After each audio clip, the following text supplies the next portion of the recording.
Hello guys, তো এই ছেলেটাকে দেখতেই পাচ্ছ, এই যে দেখা দাও, মুখটা দেখা দাও। হ্যাঁ, এই বাড়িতে থাকতে একদম ভালোবাসে না, সারাক্ষণ ঘুরতে ভালোবাসে আর অল টাইমও ঘুরে বেড়ায়। এই যে তোর বন্ধু আসছিল ঘন্টু, এটা এদিকে দেখো, এদিকে।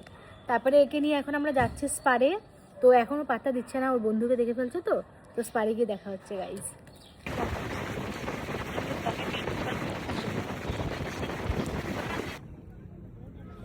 কিরে, জীবনে প্রথমবার দেখলি দুনিয়া?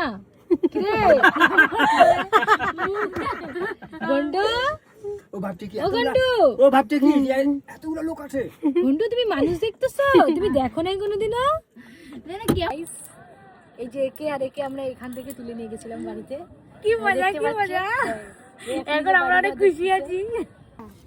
গন্ডু নে, গন্ডু নে, দাও না, দাও ওকে, আমাকে দাও। গন্ডু নে। কেন আগে তো ওইখানটা দেখতে পাচ্ছ, ওর মা খাচ্ছে। আর এই বেচারা কিউট বাচ্চা, এত কিউট ভাবে দেখতেছি ওর মাকে যে একটু আমাকেও দিবে। এ রাম, ঘন্টু তো যেখানে যেখানে সব মেয়েদের সামনে প্যান্টটা খুলে দিল রে। তুই বড় হয়ে বদলা নিবি, ঠিক আছে ঘন্টু? তুই বড় হয়ে বদলা নিবি।